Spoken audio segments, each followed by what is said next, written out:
Meu nome é Aline, eu sou professora de História no estado de Minas Gerais e eu vou fazer esse vídeo como uma carta aberta ao governo do estado, mas também a toda a comunidade que se interessa pela escola pública e por um ensino de qualidade. Eu começo essa carta relatando um pouco das minhas experiências enquanto professora no estado e no município de Uberlândia. Eu estou nessa rede desde 2013, 2014.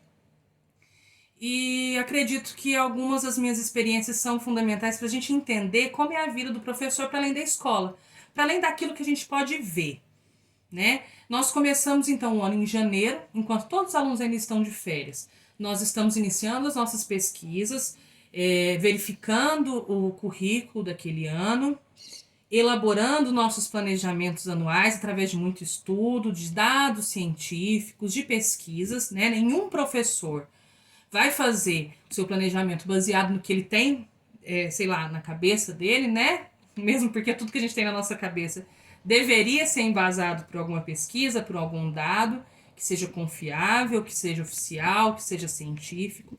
Então, esse é o primeiro trabalho do professor: planejar como ele vai passar esse conteúdo. E isso requer uma série de coisas, né?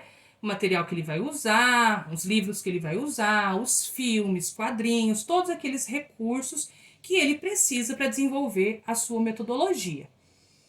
Depois disso, no decorrer do ano, a gente não está tranquilo em relação ao planejamento. A gente continua avaliando esse planejamento, replanejando, adaptando, principalmente à realidade dos alunos que a gente começa a ter contato. Alguns alunos são deficientes, sejam deficiência cognitiva, motora ou qualquer outra, precisa de uma adaptação desse conteúdo, precisa da adaptação de uma metodologia, de atividades, de avaliações, etc. Então a gente passa também todo o ano, o decorrer do ano, reavaliando e refazendo esse planejamento, que é uma espécie de diretriz, né, para a nossa preparação das aulas, que são semanais. Para isso, então, a gente conta com o livro didático. Esse é o único material que, de fato, o governo fornece para a gente. Quem está dentro de sala de aula ou quem estuda em escola pública sabe do que eu estou falando. As bibliotecas são extremamente precárias. Se as escolas não procuram por iniciativa própria, e eu falo dos trabalhadores que estão ali, fazerem parcerias para aumentar ou para cuidar da sua biblioteca, as bibliotecas estão completamente precarizadas e paradas. A gente não consegue ter mais do que 3, 4, 5 exemplares no máximo para uma sala inteira. E eu estou dizendo uma sala de 35 alunos. Se eu for falar então de todas as turmas de sexto ano, sétimo ano, esse número fica proporcionalmente ainda menor. Então, nossas bibliotecas são pequenas, precarizadas, o material que a gente tem para trabalhar está totalmente ultrapassado, nossos projetores já estão antigos, nossos computadores estão muito lentos, até os nossos alunos chegam a dizer: o meu computador na minha casa é melhor do que o da escola. E olha que a gente está falando de um público e de uma realidade de alunos de periferia. Nós não temos material didático adaptado a pessoas com deficiência, então todo esse material ele é feito também por nós professores, tanto no planejamento quanto no decorrer do ano. Além disso, a gente tem a questão do acesso à internet. Todo e qualquer planejamento, inclusive a BNCC, vem reafirmando a importância da gente colocar no nosso planejamento a inclusão de mecanismos tecnológicos no ensino-aprendizado. Acontece que não existe, de fato, uma inclusão digital no Brasil. A gente não pode falar que todas as pessoas, principalmente na escola pública, têm acesso à internet em casa. E se a escola deveria ser um lugar para que essas pessoas acessassem a internet, utilizassem a tecnologia e os computadores, ela também não é esse lugar, porque a maioria das escolas estão com as suas salas de computadores precarizadas. A maioria dos computadores, se existem, não funcionam ou não tem uma devida manutenção para que ele seja utilizado por todas as turmas. Então, é mais uma dificuldade aí que o professor enfrenta há muitos anos no estado de Minas Gerais e eu acredito que em todo o Brasil. Laboratórios de ciência é uma coisa assim raríssima em alguma escola e quando existem, eles não têm material, não têm segurança suficiente para trabalhar. Outra grande dificuldade é que o professor ele fica na ponta de todo e qualquer problema. Somos nós que identificamos problemas de violência doméstica, assédio, estupro, deficiências não identificadas pelos pais de alunos. E tudo isso nos expõe a um risco muito grande, porque somos nós que denunciamos, somos nós que levamos esses casos ao conselho tutelar, que levamos esses casos à família. Então nós nos colocamos muito em risco, sem nenhuma segurança, sem nenhum respaldo do governo, sem nenhum projeto, um olhar que seja sensível a essas questões. Além de tudo isso que eu falei para vocês, a gente ainda aqui no estado de Minas Gerais é cobrado de um planejamento extra. Né? O que seria esse planejamento extra? Atividades interdisciplinares no decorrer do ano. Nada que, na verdade, a gente já não faça ali na escola. Mas desse ano em diante, a gente vem percebendo uma burocratização muito grande, que se parece muito mais com uma vigilância do professor do que, de fato, uma preocupação com essa educação interdisciplinar. Então, nós preparamos feiras de ciências, nos preparamos para as Olimpíadas de Matemática, preparamos feiras de empreendedorismo, nós preparamos as datas de comemoração e de conscientização, que são muito importantes, apresentações artísticas, musicais. Além disso, também preparamos idas ao museu, ida ao teatro, ao cinema, acesso a outros espaços que eles só têm quando estão respaldados pela escola. E tudo isso é nos cobrado sem que haja nenhum incentivo do governo. Então não há nenhuma verba direcionada a isso dentro da escola. Então vocês devem estar se perguntando como vocês realizam isso? Através também de um esforço de nós profissionais da educação. Então somos nós que vamos atrás desse recurso. Seja através de vaquinha, se é vendendo rifa, é fazer parceria, promover eventos, vender cachorro quente, é o que eu mais fiz em escola. E isso não pode ser naturalizado. O professor não pode ser responsável por arrecadar uma verba que vai ser voltada para a educação, fora os xerox que a gente tira por aí, enquanto o Estado recolhe os nossos impostos. E aí, mais especificamente, um caso que aconteceu na minha escola ano passado, que nós fomos sistematicamente furtados, foram 11 vezes consecutivas, foram levados dentro de outras coisas banais, como cadeira, balde, material de limpeza, pano, rodo, todos os ventiladores de todas as salas. Nós passamos praticamente 6 meses sem nenhum ventilador em sala de aula, dando aula em situações críticas, muito quentes, e os alunos tendo que aprender nessas situações críticas em salas lotadas, 30, 35, e eu conheço escola de ensino médio que tem até 50 alunos por sala.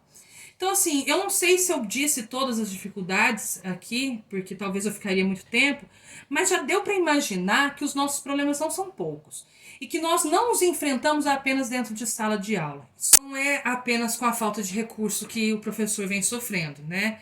Não é apenas com o descaso do Estado que o professor sofre há muitos anos, mas nós estamos sofrendo ataques sistemáticos de uma parcela da população que vem descredibilizando o nosso trabalho, baixando então o nível da discussão, que deve ser científico, para um nível de achismo, né? E isso prejudica muito a capacidade de aprendizado e principalmente de construção do conhecimento, porque o conhecimento ele não se passa, ele se constrói dentro de sala de aula.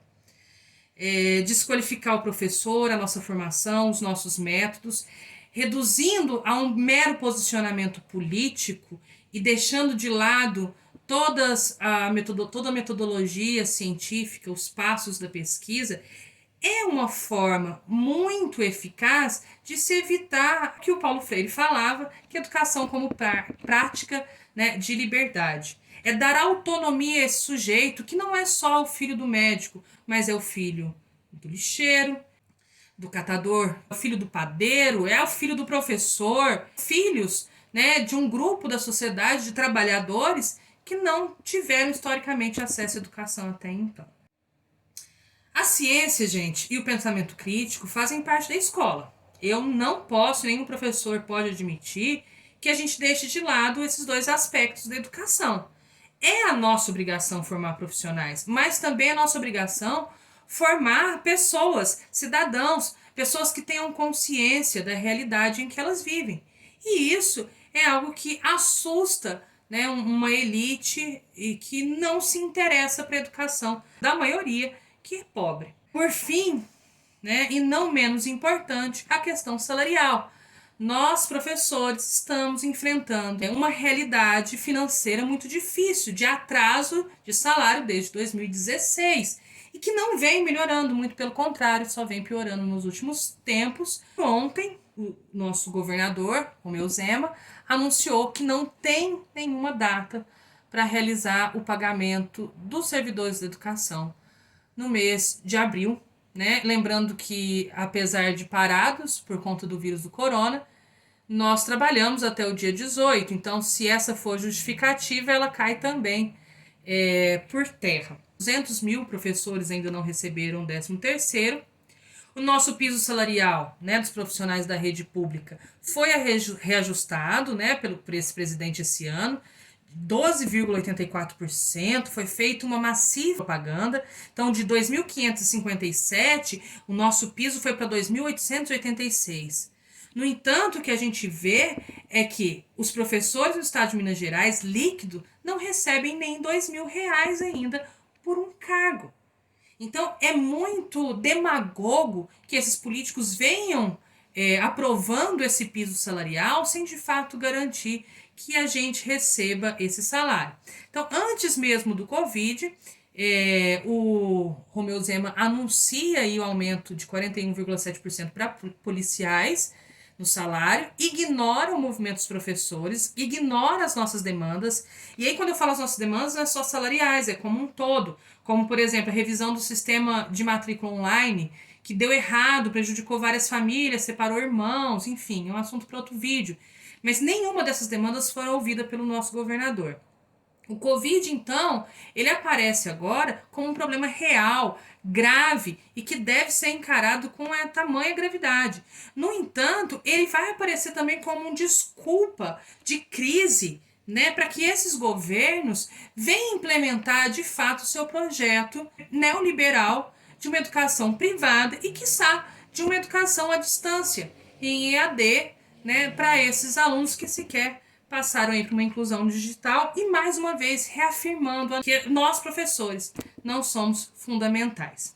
Qual é a consequência de tudo isso? Bom, gente, em declaração da Confederação Nacional dos Trabalhadores da Educação, foi colocado, né, um dado aqui que o estresse dos professores estão muito relacionados às salas de aula lotadas e também a baixa remuneração. Então, são duas questões que, juntas, né, ocasionam grande parte do estresse vivido pelos professores. Além disso, eu tenho outro número aí, que são o número de alunos que ingressaram em cursos de licenciaturas nos últimos anos. Esse número vem caindo. O que isso significa? Que não há interesse mais das pessoas se tornarem professores. Então, a gente vai conseguir formar muito pouco professor do que a escola vai precisar. Por que não existe esse interesse? Porque as pessoas não querem estudar, se qualificar, se dedicar anos da sua vida para depois passar por essas situações. Então, eu passei aí para vocês, gente, tentei fazer da melhor forma, até pelo grau psicológico que a gente se encontra, qual é a situação da minha experiência, o que vem acontecendo, qual é o plano de governo e quais são as consequências de tudo isso. Eu espero ter ajudado. E contribua com a gente. Sobe a hashtag Zema Pague Educação, que isso é muito importante para todos nós enquanto sociedade. Uma sociedade não vive, não sobrevive, não é autônoma sem educação.